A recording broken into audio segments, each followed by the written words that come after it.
السلام علیکم ورحمت الله وبرکاته. د حماسي کاروان د ګروپ ټولو ملګرو الله پاک مو روغ جوړ لره، الله مو حافظو ناصر سه.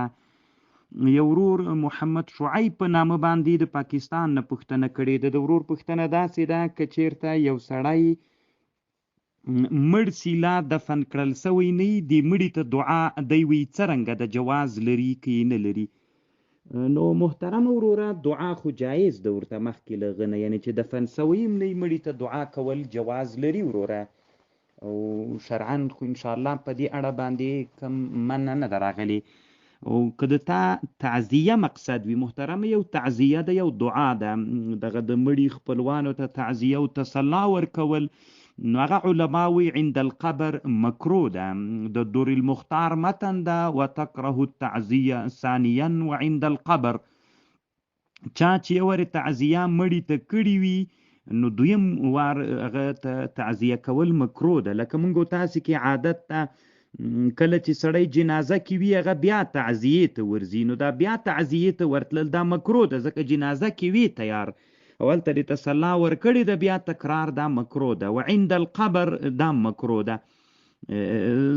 علامه ابن العابدین الشامی رحمه الله وی تعزیه عند القبر بدعت، او دلیل یې دا ده ځکه د قبر سره مړي ته باید قرائت او دعا وویل سي، دعا ورته وکړل سي د تثبیت لپاره چې الله عز وجل ته جواب د نکیر د منکر په ژبه اسانه کې، نو هلته به تعزیه نه کوي خپلوانو د مړي ته، دا وی بدعت ته. محترمه علامه ابن العابدین الشامی په رد المحتار دریم جل کې دا مسئله ذکر کړې ده ورور، الله دې ښه لره.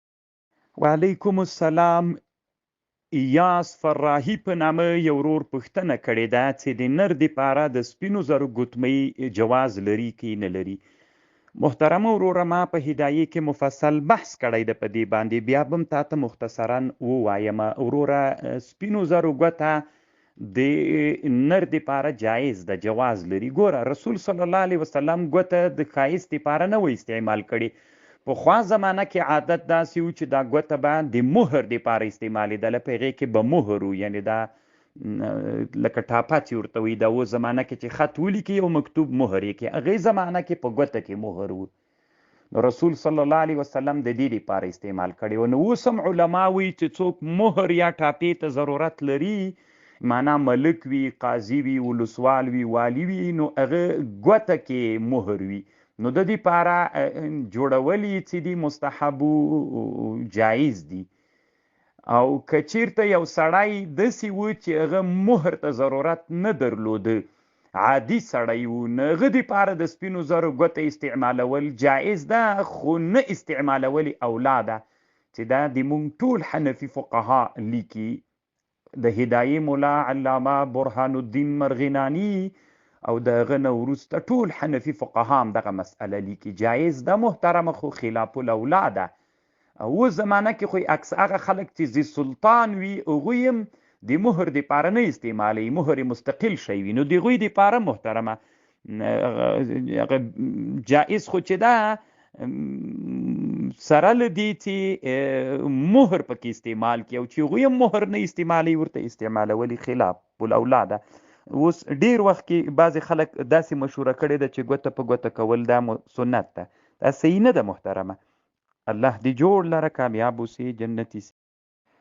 وعلیکم السلام ورحمت الله وبرکاته. یو ورور پوښتنه کړې ده چې مونږ په کلي کور کې عادت داسې ده چې د یوه کور وړه خلاص سي له بل کور نه یې راوړي، بیا یوه کاسه په بله کاسه باندې قرض باندې.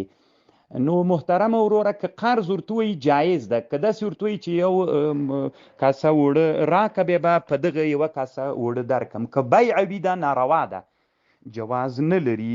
ځکه جواز نه لري چې دغه صورت کې بیع د نسیې بالنسیې راغلله، او که چیرته قرض ورته وایي او همدا یې لاره ده، باید قرض ورته وایي ضرور ده چې ما ته یوه کاسه اوړه راکه بیا به زه یوه کاسه اوړه درکم، دا شرعا جواز لري محترمه، جایز کیږي. الله دې ښه لره، کامیاب اوسې، الله دې جنتي